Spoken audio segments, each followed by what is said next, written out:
சிம்பிளா, ஹெல்தியா 6 வகையான பிரேக்ஃபாஸ்ட் அதுக்கப்புறம் டின்னர் ரெசிபீஸ் தான் பார்க்க போறோம். எல்லாமே வெயிட் லாஸ்க்கு ரொம்ப பெர்ஃபெக்ட்டா இருக்கும். முதல்ல பீட்ரூட் அக்கி ரொட்டியிலிருந்து ஆரம்பிச்சு, ராகில கார கொழுக்கட்டை, அதுக்கப்புறம் கினுவால ஒரு தோசை பண்ண போறோம்.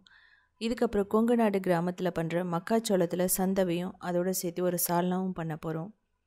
இது வந்து பார்த்திங்கன்னா சாஃப்ட்டா இருக்கும். 2 நாள் வரைக்குமே கெட்டு போகாது. அதுக்கப்புறம் மஷ்ரூமில் மசாலா பாஸ்தா இண்டியன் ஸ்டைல்.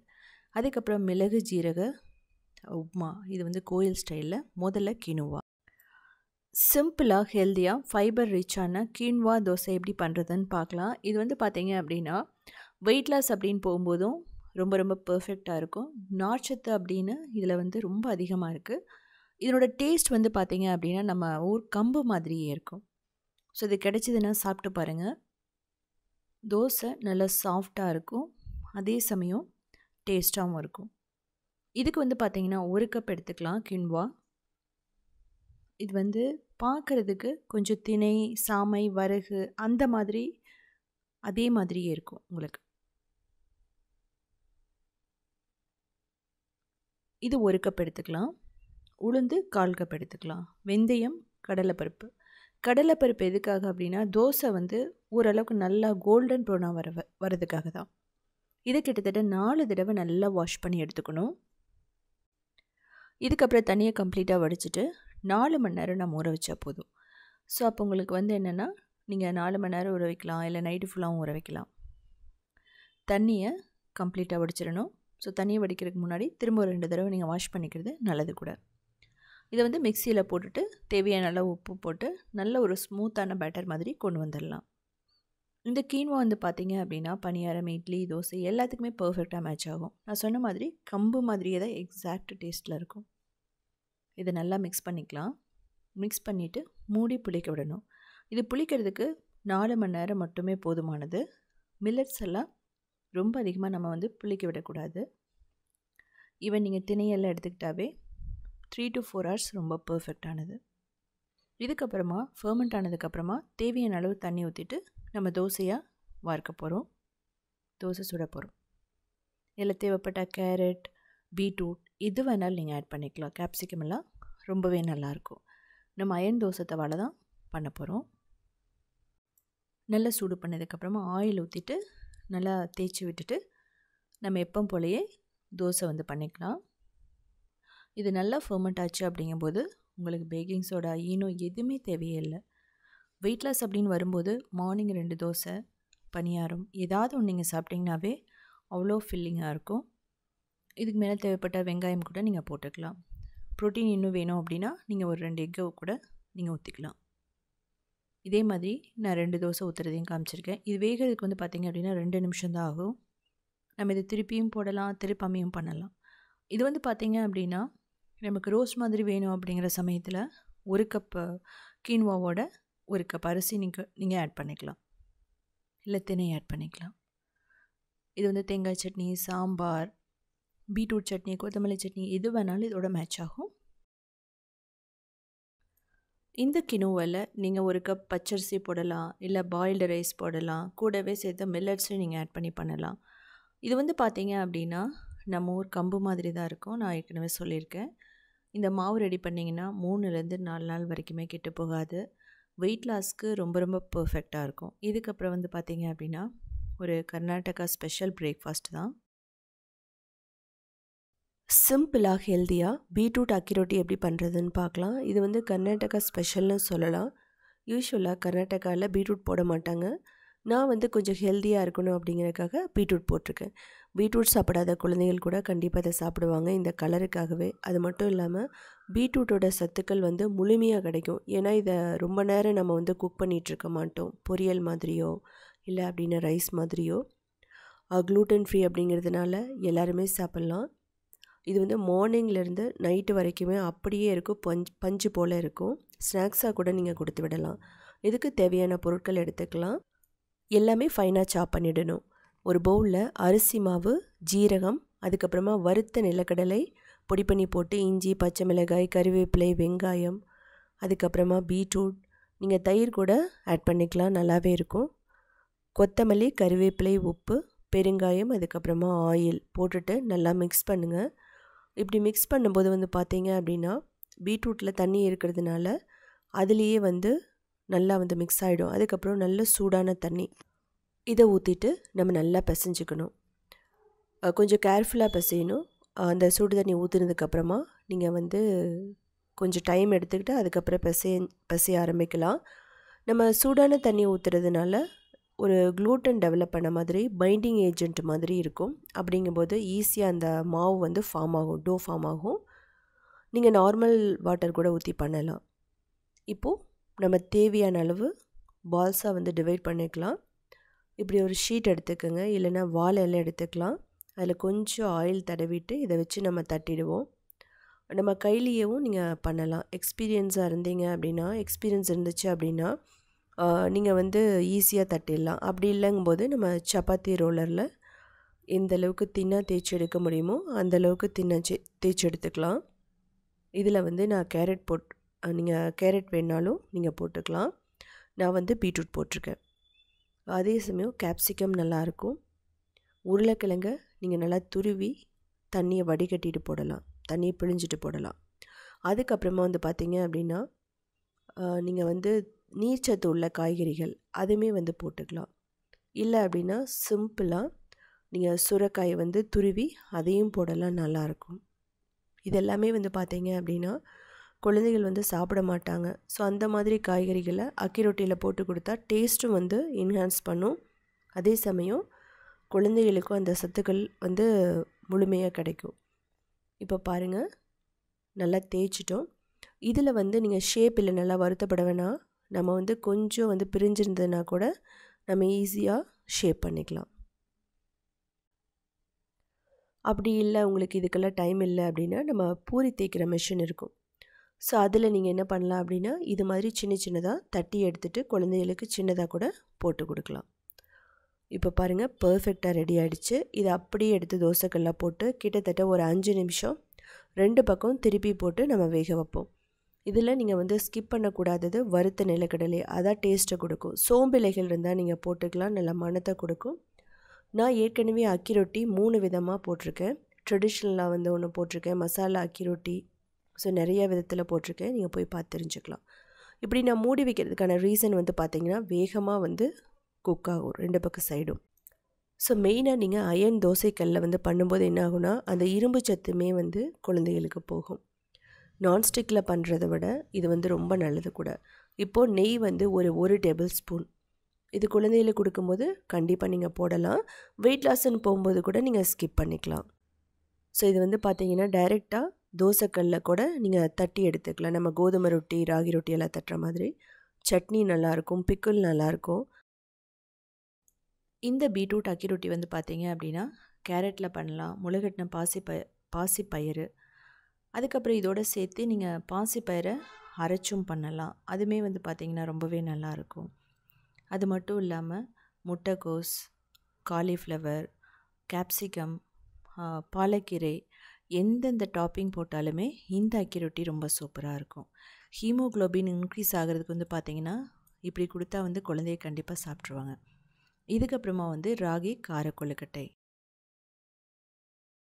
சிம்பிளாக ஈஸியாக 10 நிமிஷத்தில் ராகி கார கொழுக்கட்டை பண்ண போகிறோம்.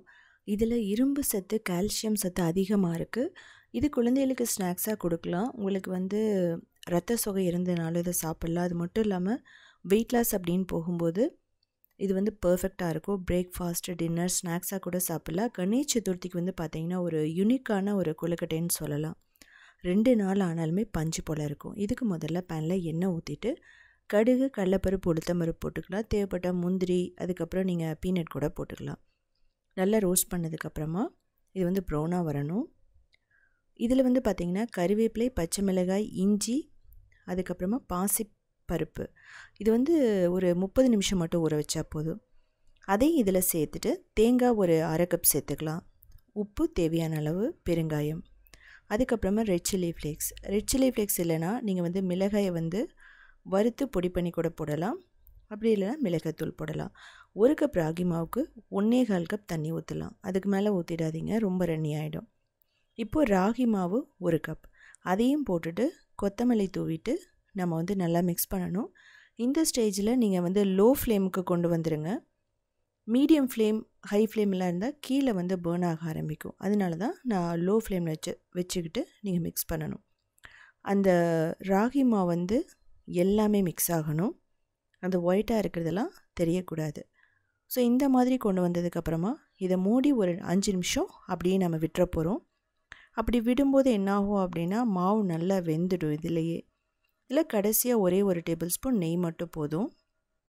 இதே மெத்தட் தான் வந்து பார்த்திங்கன்னா அரிசி மாவு, கம்பு மாவு, சோளம், திணை எல்லாமே இந்த மெத்தடில் பண்ணி பாருங்கள். ரொம்ப சூப்பராகவே இருக்கும். இப்படி பண்ணும்போது க்ளூட்டன் டெவலப் ஆகும். அப்படிங்கும்போது விரிசல் விடாது. ஸோ 5 நிமிஷம் விட்டுறலாம். இதுக்கப்புறமா வந்து பார்த்திங்கன்னா கொஞ்சம் வெது வெதுப்பாக தான் இருக்கும். ஸோ அப்படியே வந்து பார்த்திங்கன்னா நமக்கு தேவையான ஷேப்பில் பண்ணலாம். இது ரொம்ப ஆறிடுச்சு அப்படிங்கும்போது உங்களுக்கு கெட்டியாக ஆரம்பிக்கும். இப்போ வந்து நல்லா வந்து ஒரு சப்பாத்தி மாவு மாதிரி கொண்டு வந்துட்டு நான் வந்து பார்த்திங்கன்னா ஒரு சின்ன ஒரு உருண்டைகளாக பிடிச்சு அதை வந்து நான் சின்ன ஒரு கேவிட்டி மாதிரி க்ரியேட் பண்ணி நான் புதுவிதமான ஒரு ஷேப் வந்து பண்ண போகிறேன். நீங்கள் வந்து பார்த்திங்கன்னா பிடி கொழுக்கட்டை பண்ணலாம். நான் ஏற்கனவே பிடி கொழுக்கட்டை போட்டிருக்கேன். மணி கொழுக்கட்டை, அதுக்கப்புறமா நீங்கள் பெரிய பால்ஸாக கூட நீங்கள் ரெடி பண்ணி வைக்கலாம், நல்லாயிருக்கும். இல்லைன்னா நீங்கள் வந்து உருளை ஷேப்பில் கூட பண்ணலாம். இதுலேயே ஸ்வீட்டும் பண்ணலாம். நீங்கள் ஸ்வீட் அப்படிங்கிற பட்சத்தில் நீங்கள் ராகி மாவு, வெல்லம், தேங்காய், நெய், ஏலக்காய், தேவைப்பட்ட முந்திரி, திராட்சை, பாதாம், பிஸ்தா எது வேணாலும் நீங்கள் ஆட் பண்ணிடலாம். எல்லாமே நல்லாயிருக்கும். சேம் மெத்தட் தான். இதே மாதிரி 1.25 கப் தண்ணி, 1 கப் வெல்லம், 1 கப் ராகி மாவு, 1/2 கப் தேங்காய், ஒரு 3 டேபிள் ஸ்பூன் நெய், ஏலக்காய் 1 டீஸ்பூன், அவ்வளோதான்.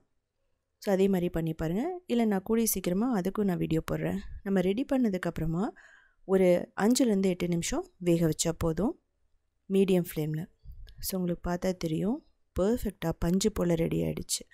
ஒரு சிம்பிளான ஈவினிங் ஸ்நாக்ஸ்ன்னு சொல்லலாம். நீங்கள் தேங்காய் எவ்வளோ போட்டாலுமே இந்த கார கொழுக்கட்டை ரொம்ப சூப்பராக இருக்கும். நீங்கள் கொஞ்சமாக முந்திரி, அதுக்கப்புறம் நிலக்கடலையை வறுத்துட்டு பொடி பண்ணி இதோட சேர்த்து பண்ணி பாருங்கள். அது மட்டும் இல்லாமல் ஸ்வீட் பண்ணும்போது அதே மாதிரி முந்திரி, நிலக்கடலை, வெல்லம், நாட்டு சர்க்கரை, கருப்பட்டி எது வேணாலும் நீங்கள் போட்டு பண்ணலாம். ரொம்ப சூப்பராக இருக்கும். இதுக்கப்புறம் கொங்கு நாடு கிராமத்தில் பண்ணுற ஒரு ரெசிபி தான்.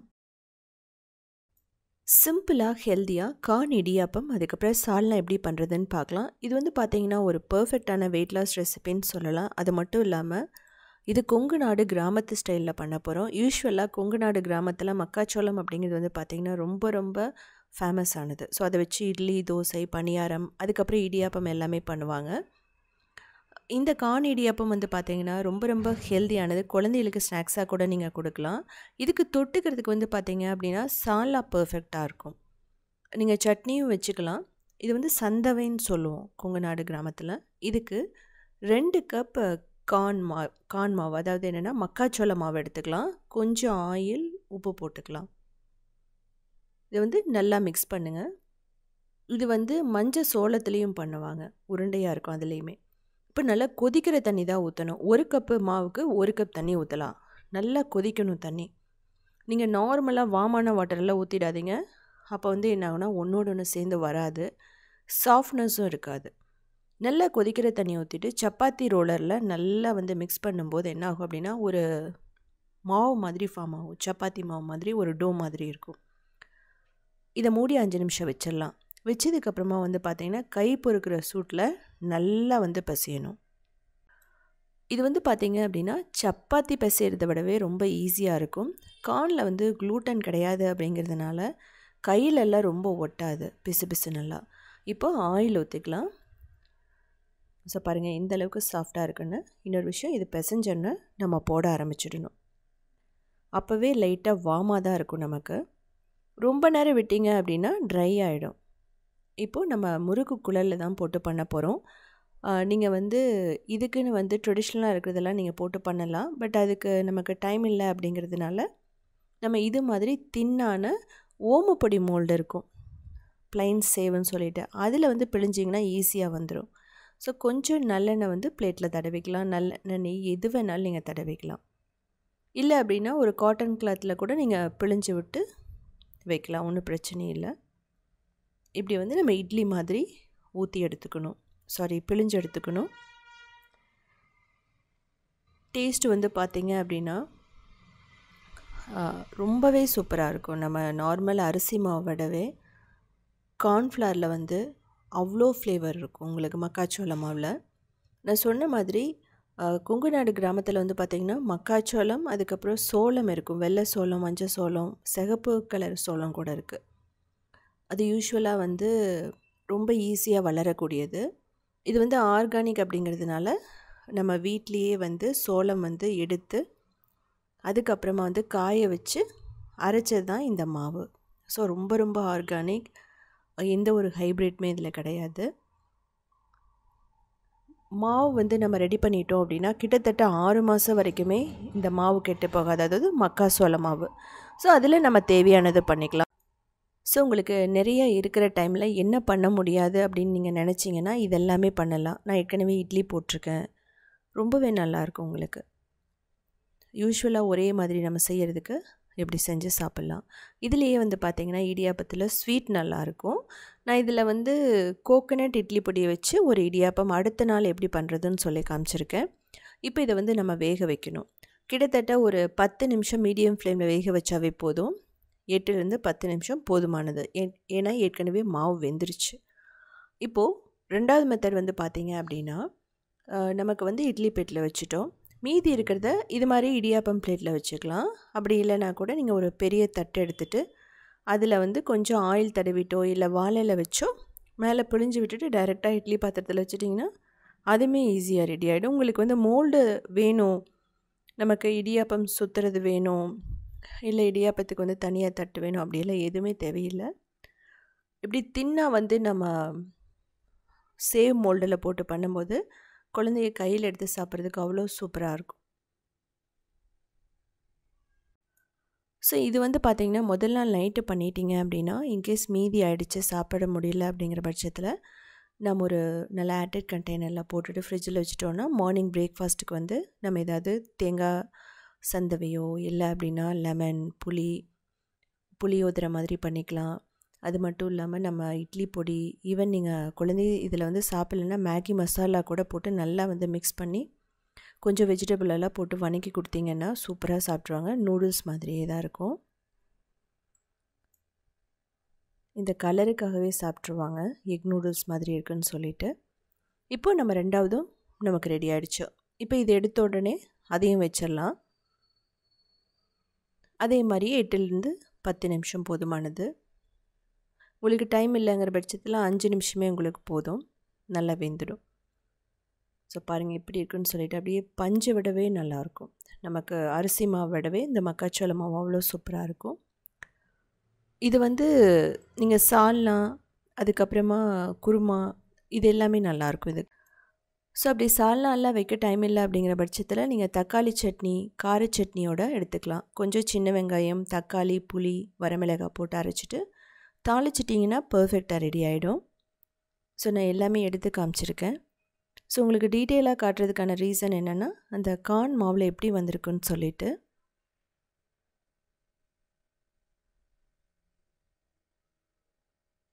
இது வந்து பார்த்திங்கன்னா நூல் புட்டு, ஸ்ட்ரிங் ஹாப்பர்ஸ்ன்னு சொல்லுவாங்க ஸ்ரீலங்காலெல்லாம். ஸோ இந்த வீடியோன்னு வந்து பார்த்திங்க அப்படின்னா நான் க்ரியேட்டிவ் வேர்ல்டில் கிட்டத்தட்ட ஒரு 5-6 இயர்ஸ்க்கு முன்னாடியே நான் போட்டிருக்கேன். ஸோ உங்களுக்கு எடுத்து காமிக்கிறேன் எந்தளவுக்கு சாஃப்டாக இருக்குன்னு சொல்லிட்டு.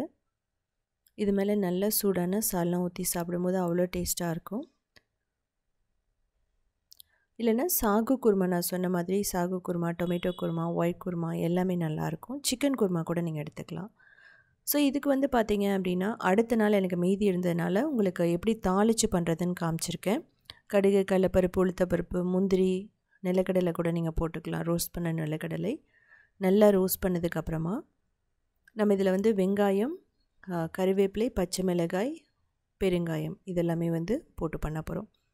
இதில் வந்து எது மேட்ச் ஆகும் அப்படின்னா வெஜிடபிள் அப்படின்னா கேரட், கேப்சிகம், பீன்ஸ் இது எல்லாமே பர்ஃபெக்டாக மேட்ச் ஆகும்.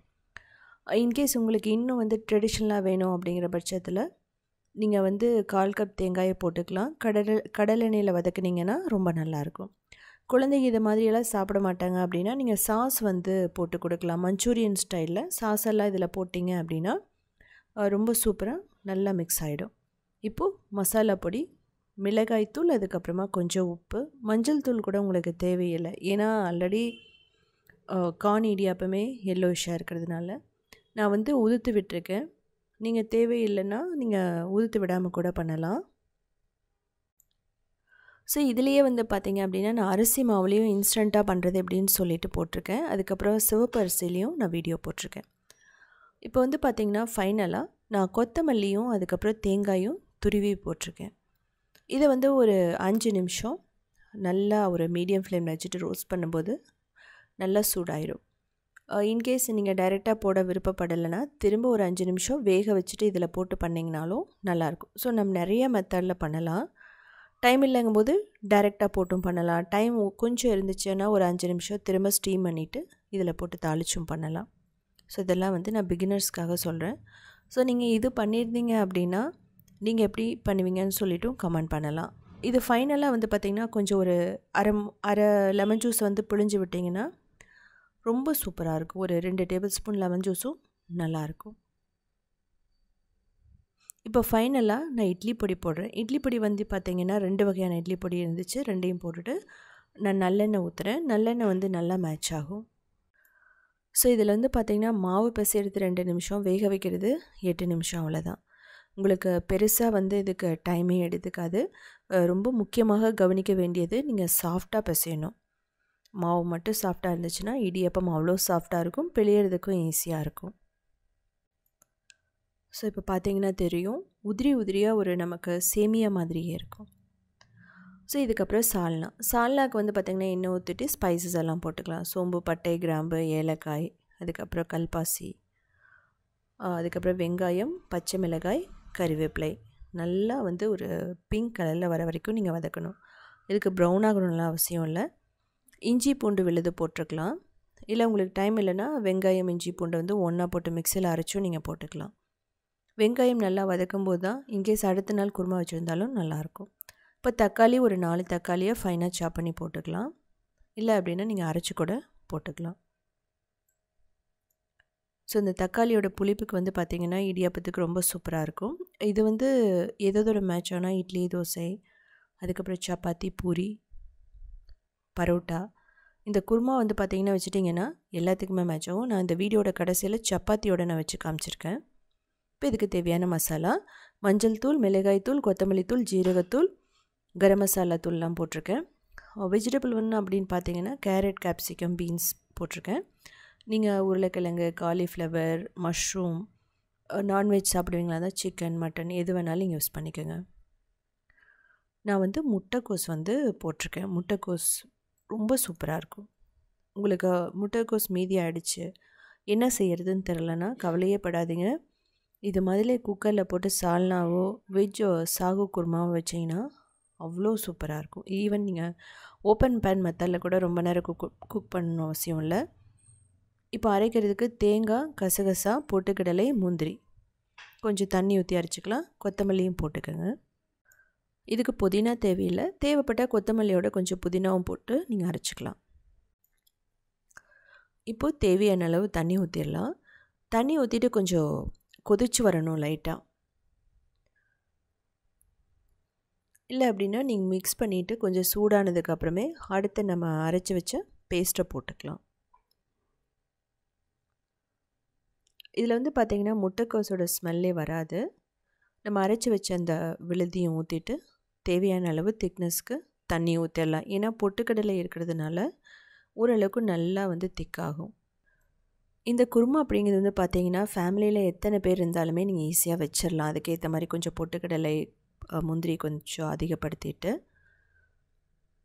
இப்போ வந்து பார்த்திங்கன்னா கொதிச்சிருச்சு. இதை மூடி மீடியம் ஃப்ளேமில் 3 to 4 விசில், 3லேருந்து 4 விசில் வச்சிட்டிங்கன்னா ரொம்ப சூப்பராக ரெடி ஆகிடும். குக்கரில் வைக்கிறதுல என்ன ஆகும் அப்படின்னா நல்லா ஆயில் பிரிஞ்சு வந்திருக்கும். உங்களுக்கு ஆயில் நம்ம கொஞ்சம் தான் போட்டிருப்போம், ஆனால் அந்த முந்திரியில் இருக்கிற ஆயில் எல்லாமே பிரிஞ்சு டேஸ்ட் வந்து ரொம்ப சூப்பராக இருக்கும். அதே சமயம் வந்து நல்லா குக் ஆகிடுறதுனால அது கெட்டும் போகாது, சீக்கிரமாகவும் ரெடி ஆகிடும். இந்த சால்னா வந்து பார்த்திங்கன்னா நிறைய வெரைட்டிஸில் நான் சால்னா போட்டிருக்கேன். எம்டி சால்னாலேருந்து ஆரம்பித்து அதுக்கப்புறமா நம்ம சிக்கனில் சால்னா எப்படி பண்ணுறது, இது மாதிரி நிறைய வெரைட்டிஸில் நான் போட்டிருக்கேன்.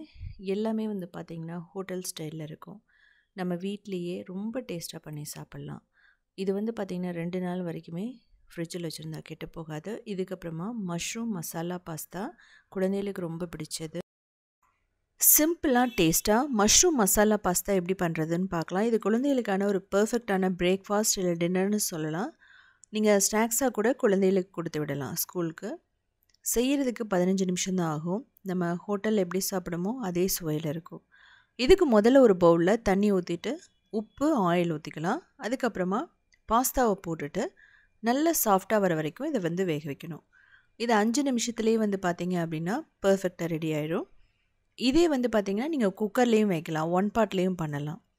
ஆனால் இப்படி செய்யும்போது டேஸ்ட்டும் வந்து நல்லாயிருக்கும். இப்போது இதை வந்து சாஃப்டாக இருக்குதான்னு செக் பண்ணிவிட்டு தண்ணியை கம்ப்ளீட்டாக வடிச்சிருங்க. இதுக்கு மேலே கோல்டு வாட்டர் ஊற்றும்போது என்ன ஆகும் அப்படின்னா ஒன்றோடு ஒன்று ஒட்டாமல் இருக்கும், பர்ஃபெக்டாக இருக்கும் நம்ம பாஸ்தா செய்யும்போது. இதுக்கு மஷ்ரூம் நான் தேவைன்னு சொன்னேன். நான் வந்து பட்டன் மஷ்ரூம் எடுத்திருக்கேன். நல்லா வாஷ் பண்ணிவிட்டு தேவையான ஷேப்பில் கட் பண்ணிக்கலாம். பேனில் எண்ணெய் ஊற்றிட்டு பூண்டு, வெங்காயம், பச்சை மிளகாய் நல்லா வந்து ரோஸ்ட் பண்ணணும். இதே வந்து பார்த்திங்கன்னா நான் white sauce pasta, pink sauce pasta எல்லாமே இதே மெத்தடில் போட்டிருக்கேன். இந்த வெங்காயம் வந்து ப்ரௌன் ஆகணும்னு அவசியமே இல்லை. இப்போது உப்பு, ரெட் சில்லி ஃப்ளேக்ஸ் வந்து ரொம்ப ரொம்ப முக்கியம். அதையும் போட்டு நல்லா ரோஸ்ட் பண்ணணும். ரெட் சில்லி ஃப்ளேக்ஸ் வந்து உங்கள்கிட்ட கிடைக்கல அப்படின்னா மிளகாய் வந்து அரைச்சிட்டு கூட நீங்கள் போடலாம். தக்காளி ஒரு 3 தக்காளியை ஃபைனாக சாப் பண்ணிவிட்டு போட்டுருங்க. இப்படி பிடிக்கலைன்னா நீங்கள் மிக்சியில் அரைச்சி கூட ஊற்றிக்கலாம், நல்லாவே இருக்கும். ஸோ இது பச்சை வாசனை போகணும், அப்போ தான் பாஸ்தா வந்து டேஸ்ட்டாக இருக்கும். இப்போ மஷ்ரூம் போட்டுக்கலாம். மஷ்ரூமை போட்டுட்டு நல்லா வேக வைக்கணும். மஷ்ரூம் வேகிறதுக்கு 5 நிமிஷம் தான் ஆகும். நீங்கள் அந்த தக்காளியோட சேர்த்து வதங்கும்போது நம்ம இதுக்கு தண்ணியே தேவை கிடையாது. தண்ணி நீங்கள் ஊற்றணும்னு அவசியமே இல்லை, ஏன்னா மஷ்ரூம்லேயே நமக்கு தண்ணி இருக்கும். இதோடையே சேர்த்து நீங்கள் கேப்சிகம் எல்லாம் போடலாம், நல்லாவே இருக்கும். மஷ்ரூம் வந்து பாஸ்தாவுக்கு ஒரு நல்ல ஒரு ஃப்ளேவரை கொடுக்கும். இப்போ பாருங்கள், நமக்கு பர்ஃபெக்டாக தண்ணியெல்லாம் அப்சர்வ் பண்ணிடுச்சு, அந்த தக்காளி இருக்கிற தண்ணி எல்லாத்தையும். இந்த ஸ்டேஜில் மசாலா பொடி, மிளகாய்த்தூள், கரம் மசாலா தூள், கொஞ்சம் பெப்பர் தூள் போடுவோம். அதுக்கப்புறம் பாஸ்தா சீசனிங் வந்து ஆட் பண்ணுவோம். டொமேட்டோ சாஸ் ரொம்ப முக்கியம். ரெட் சில்லி சாஸும் ஃப்ளேவர் நல்லாவே கொடுக்கும். ஸோ உங்களுக்கு சாஸ் எல்லாம் இல்லைன்னா நீங்கள் தக்காளியோடையே கூட நீங்கள் நிறுத்திக்கலாம், தக்காளி சாஸ் இல்லைன்னா. இப்போ தான் நம்ம தண்ணி ஊற்றுவோம், ஏன்னா மசாலா மிக்ஸ் ஆகணும் நமக்கு. இதோடு சேர்த்து திரும்ப நமக்கு பாஸ்தா வேகும். இதை மூடி வச்சு குக் பண்ணுங்கள். இந்த ஸ்டேஜில் ஆயில் எல்லாம் வந்து பார்த்திங்கன்னா அப்படியே ரிலீஸ் ஆகிடும். இதில் வந்து ஆயிலுமே ரொம்ப குறைவாக தான் யூஸ் பண்ணியிருக்கோம். நீங்கள் மஷ்ரூமை செக் பண்ணி பார்த்துட்டு இன்னும் கொஞ்சம் தண்ணி தேவைப்பட்டதுன்னா கூட ஊற்றிக்கலாம். ஸோ ஃப்ளேவருக்கு வந்து உப்பு தேவைப்பட்டதுனாவோ கரம் மசாலாவோ தேவைப்பட்டதுனாவோ நீங்கள் திருப்ப போட்டுக்கலாம்.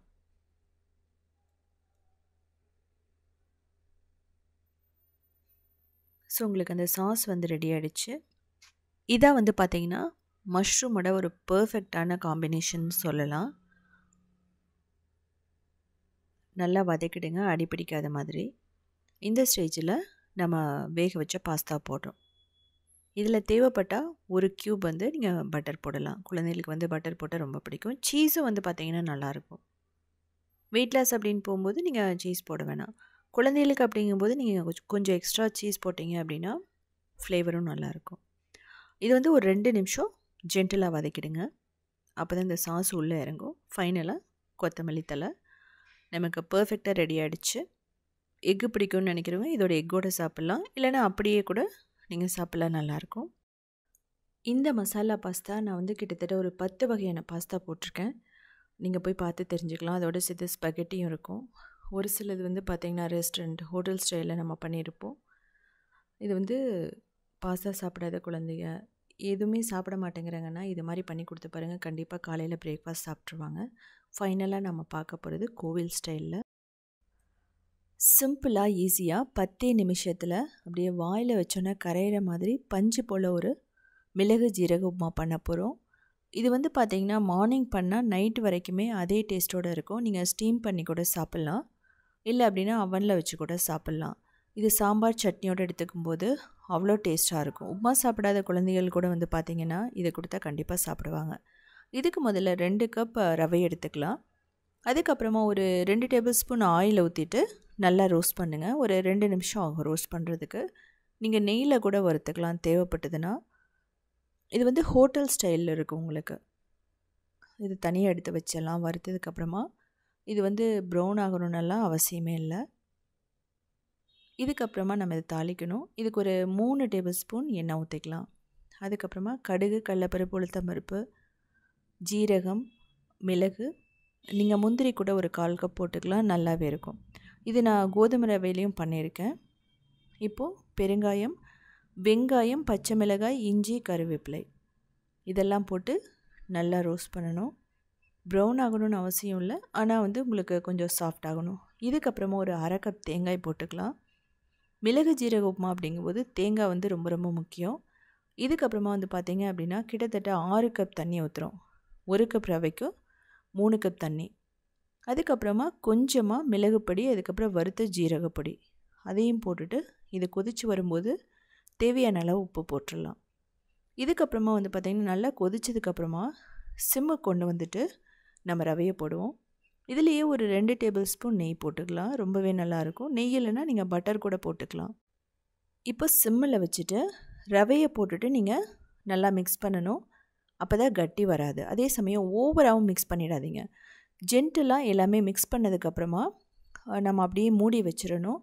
லோ ஃப்ளேமில் ஒரு 2 நிமிஷம் இருந்தால் போதும். அது வந்து நல்லா கொதிச்ச தண்ணி அப்படிங்கிறதுனால ரவை போட்டாவே வெந்துடும். ஓவராக மிக்ஸ் பண்ணும்போது அது க்ளூட்டன் டெவலப் ஆகிடும்.